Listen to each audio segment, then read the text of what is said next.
I never thought I would be the son who had to cut off his parents financially. For 30 years, I had been the responsible one, the provider, the one they called when bills were due. When my dad got hospitalized last spring, I flew home immediately to help sort out his medical insurance. That is when I found it, their will. Not only had they left everything to my sister Amanda, but they had explicitly excluded me. After years of paying their rent and expenses, I was now officially worth nothing to them. Before I share what happened next, tell me where you are watching from and hit that like button if you have ever had to make a tough decision with family. Growing up in Portland, Oregon, my childhood was what most would consider middle class.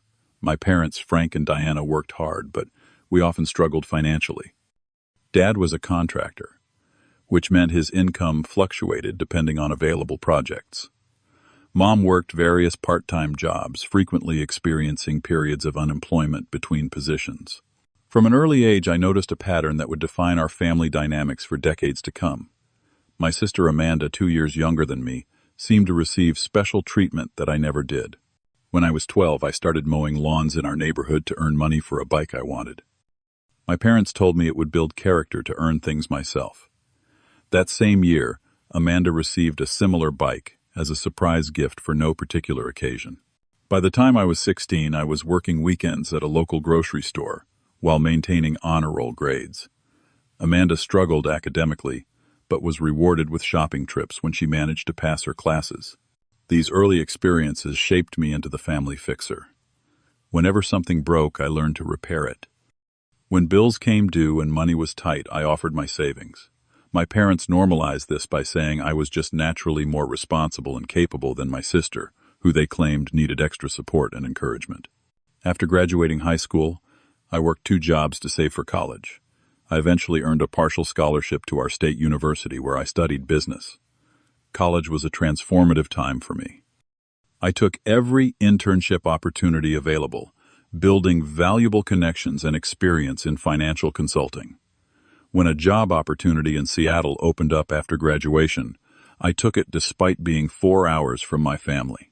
The distance was challenging, but the career growth potential was undeniable. Over the next several years, I built a stable and successful life through consistent hard work and careful planning. By 30, I had purchased my first home, a modest 2-bedroom condo in a nice Seattle neighborhood. I had established myself as a respected financial consultant, earning a comfortable living that allowed me to help others while maintaining my own financial security. I dated occasionally but remained focused primarily on my career, which fulfilled me and provided the stability I had craved since childhood. Meanwhile, my family situation evolved in ways that increased their dependence on me. When my parents turned 62, they decided to retire despite having minimal savings.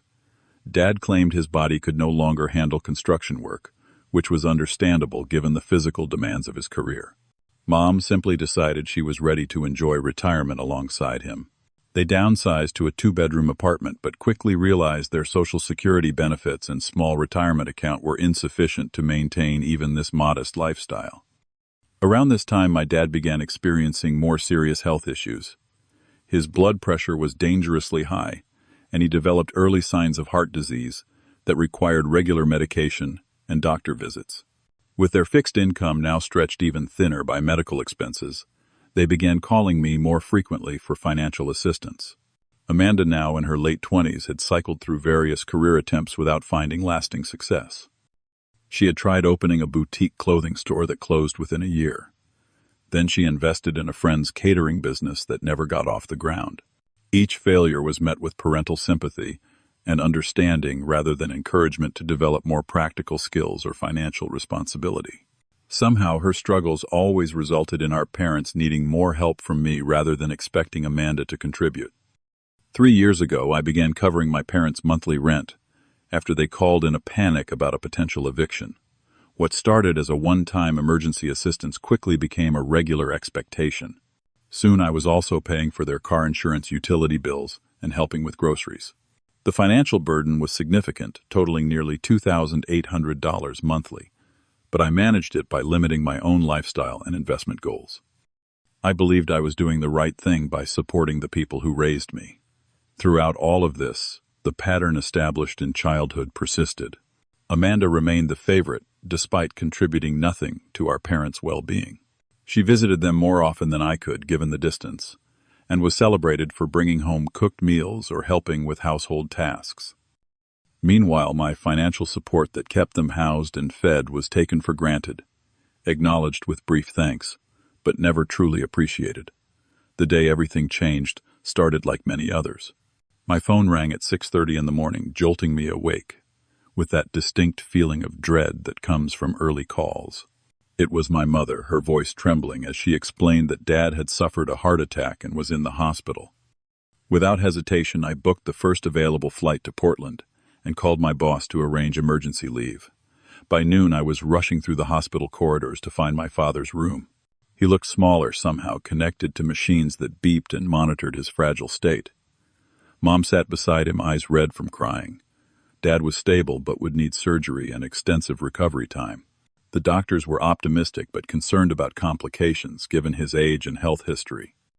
Amanda arrived 3 hours after I did, explaining that she needed to find someone to cover her shift at the boutique where she now worked part-time. She made a dramatic entrance, crying loudly and demanding detailed updates from the medical staff. I noticed how quickly my parents shifted their attention to comforting her despite being the ones in crisis. As the day progressed, conversations turned to practical matters. How would they handle medical bills? What would insurance cover? Was their health care directive updated? Mom mentioned they had been organizing important documents recently but was unsure where everything was located. Since I worked in finance, they asked if I could look through their files at home to find the insurance information and assess their options. That evening, while Amanda stayed with our parents, I drove to their apartment with the spare key they had given me years ago. In their small home office, I found a filing cabinet with neatly labeled folders. As I searched for insurance documents, I came across a folder marked legal that contained their will. I normally would have respected their privacy, but given the circumstances and their request to review important documents, I felt justified in checking if it contained relevant information for our current situation. What I found shattered the foundation of our family relationship. The will, updated just 6 months earlier, left everything to Amanda. Their modest savings, the small vacation property in the mountains that had been in our family for generations, all family heirlooms and possessions, were explicitly bequeathed to her. What struck me hardest was not just the absence of my name, but the specific clause that stated Taylor shall receive no portion of the estate, as he is financially secure and does not require assistance. Attached to the will was a letter explaining their decision in greater detail. They wrote that Amanda had always needed more support in life, and they wanted to ensure she would be taken care of after they were gone. They believed I would understand their decision given my success and independence. The letter concluded by expressing confidence that I would continue to look after Amanda if she needed help, as I had always been the responsible one. As if this discovery was not painful enough, I found another document that revealed something even more devastating. My parents had recorded a loan of $15,000 from Amanda last year, money they claimed she had generously provided to help with expenses. I immediately recognized the timing of this loan coincided exactly with a gift I had sent them to cover property taxes and some medical bills. They had apparently taken my money and recorded it as coming from my sister. Digging deeper, I discovered additional evidence of how they had been redirecting my financial support. Bank statements showed regular transfers to Amanda's account shortly after I sent money for their expenses. They had been taking the funds I provided for their needs and sharing a significant portion with Amanda, while continuing to ask me for more. The betrayal felt physical, like a punch to my stomach that left me struggling to breathe. I sat in their apartment, surrounded by evidence of their deception, trying to process what this meant about our relationship. Had they ever valued me beyond what I could provide financially? Was I nothing more than a convenient resource to be exploited while Amanda received the emotional connection and recognition I had always craved? After composing myself as best I could, I returned to the hospital with the insurance information I had originally been sent to find. I said nothing about my discovery, initially observing how they interacted with Amanda, noticing all the small gestures of affection and appreciation that had rarely been directed toward me. When Amanda stepped out to take a phone call, I finally confronted them. I placed the will on the hospital tray table and asked simply, why? The casual dismissal of my feelings that followed hurt more than the will itself. Dad, even in his weakened state, explained that successful people do not need inheritance, and they were simply being practical. Mom added that Amanda had always needed more support, and this was their way of balancing things out. Neither acknowledged how their decision might affect me emotionally, or considered that their support of Amanda had always come at my expense. When Amanda returned and realized what was happening, her reaction was not one of embarrassment or guilt. Instead, she seemed almost smug, commenting that I already had so much and should be happy for her to finally get something. There was no recognition of the fact that my success had come through years of hard work while simultaneously supporting the family she remained dependent upon. The conversation quickly escalated into a heated exchange. For the first time in my life, I raised my voice to my parents, asking if they had ever considered me their son or just their bank account. Dad's blood pressure began rising dangerously, causing alarms on his monitors to sound. A nurse rushed in and asked me to leave if I could not remain calm. I walked out of the hospital that night feeling like an outsider in my own family. Back in Seattle, I struggled to process what had happened. I called my best friend Michael, who had witnessed my relationship with my family for years. Unlike others who had encouraged me to simply forgive my parents because family comes first, Michael had always been honest about the unhealthy dynamics he observed. Michael listened as I poured out the whole story, then asked questions that forced me to confront difficult truths. How long had I been enabling their behavior? Why did I continue supporting them financially when they showed so little appreciation? What would happen if I simply stopped? That last question haunted me. What would happen if I stopped? The practical answer was clear. My parents would need to either live within their actual means or ask Amanda to support them the way I had been doing. The emotional answer was more complicated. Would I be able to handle the guilt? Would I be permanently severing our relationship over the next few days? I reviewed my financial records and was shocked to calculate that I had spent over $75,000 supporting my parents in just the past 3 years. This did not include countless smaller expenses, gifts, or the emotional cost of constant worry about their well-being. I realized I had been sacrificing my own financial future, delaying investments and retirement savings to support people who did not even value me enough to include me in their will. I scheduled an appointment with my therapist, who had been helping me work through various issues for the past year. She helped me recognize the pattern of enabling behavior I had been caught in since childhood. I was not actually helping my family by continuing to rescue them from the consequences of their financial decisions. In fact, I was preventing them from developing necessary skills and responsibilities. After sleepless nights and careful consideration, I reached my breaking point. I could no longer justify sacrificing my own well-being for people who had demonstrated so clearly that they did not value me beyond what I could provide materially. I drafted an email outlining my decision to stop financial assistance, explaining that I would make one final payment for the upcoming month to give them time to make alternative arrangements. Rather than sending the email, I decided to deliver this message in person. The following weekend, I flew to Portland and suggested a family dinner. As we sat at their favorite restaurant, a meal I would once again be expected to pay for, I calmly explained my decision. I would no longer be covering their expenses after the next month. They would need to either adjust their lifestyle to match their actual income or find other sources of support. The reaction was explosive. Mom began crying, asking how I could abandon them when they needed me most.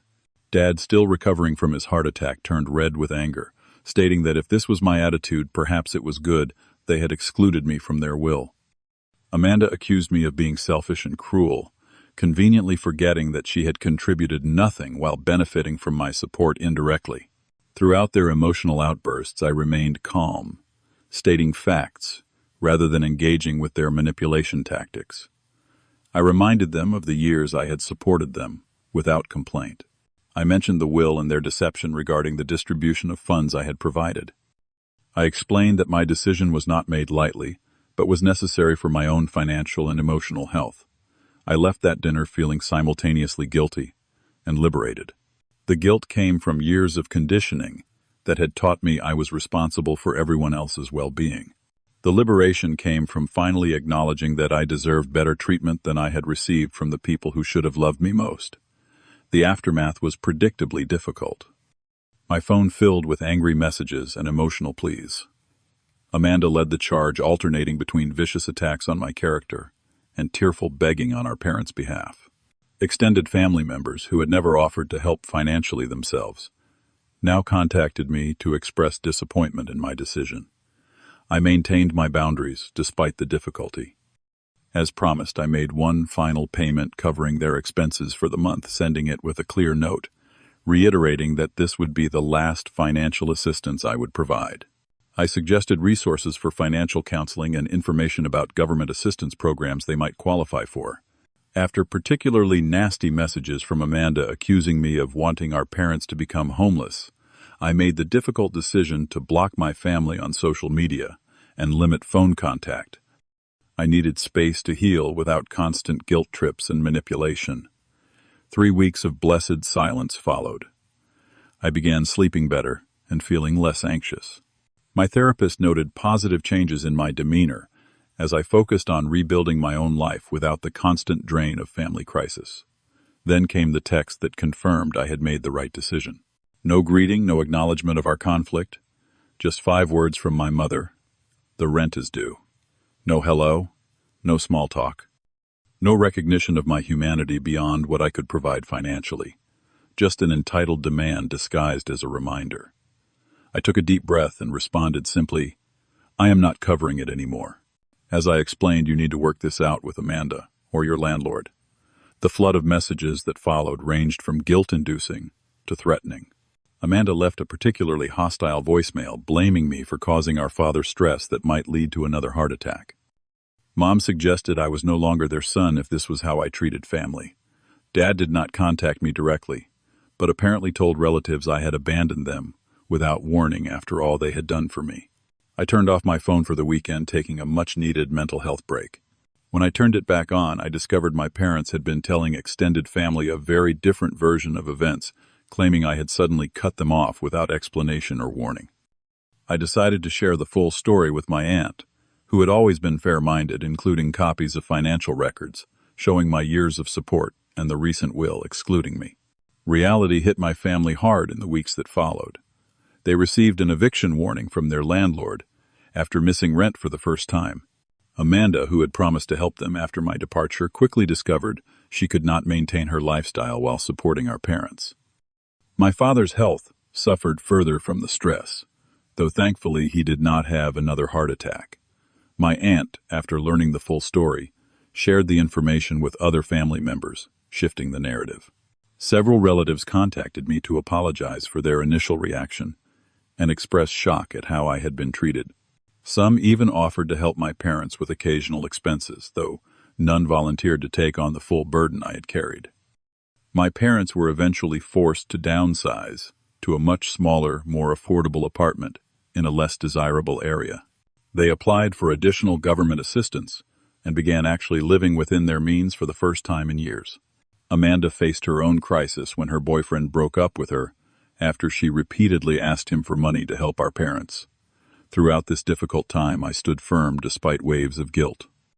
I reminded myself that I was not responsible for the situation my parents found themselves in. They had made choices, both financial and relational, that led to these consequences. My withdrawal of support simply revealed the reality they had been avoiding through my enablement. The holidays came and went without the usual family gatherings. My parents declined my invitation to visit me in Seattle, stating they could not afford the trip and would not accept my offer to pay for travel expenses only. It was clear they were punishing me by withholding their presence, still not understanding that our relationship needed to be about more than money. 6 months after I stopped financial support, my father had another health scare that landed him in the hospital. Despite our strained relationship, I flew to Portland immediately. Some bonds run too deep to sever completely, and I still cared about his well-being, even if I would no longer enable their financial irresponsibility. In the quiet of the hospital room, with Mom getting coffee and Amanda nowhere to be seen, my father and I had our first honest conversation in decades. His vulnerability after another brush with mortality seemed to break through some of his defenses.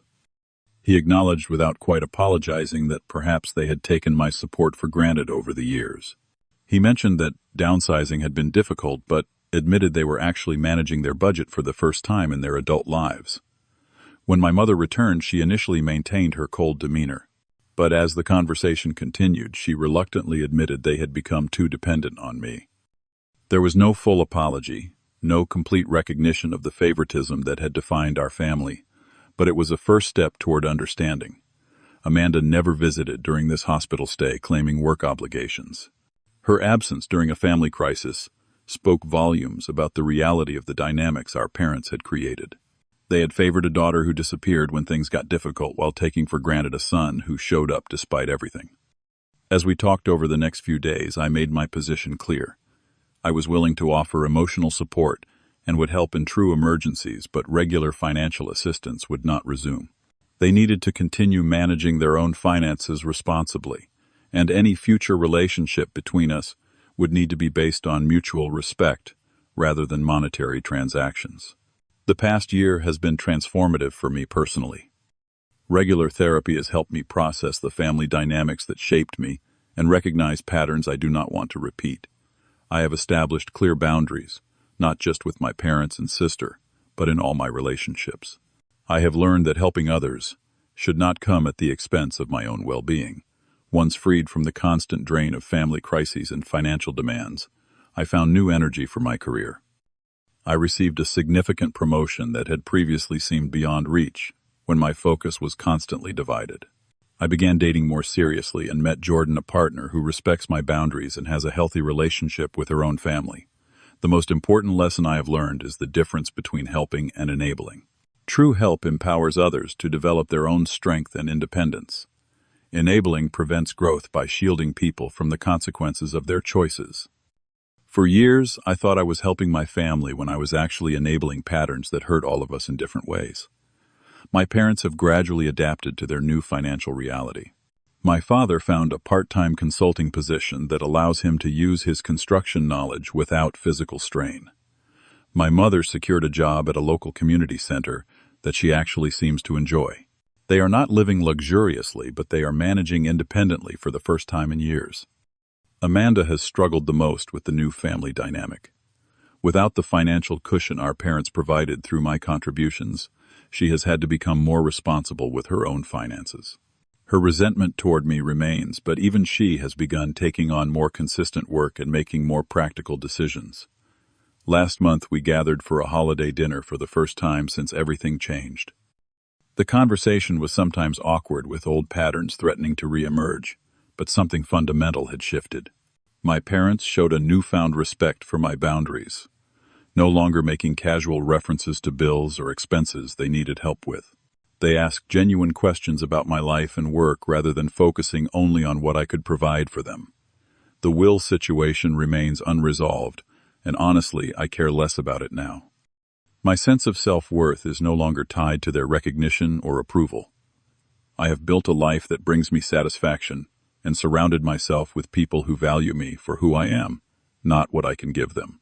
It has been almost exactly 1 year since I made the decision that changed everything.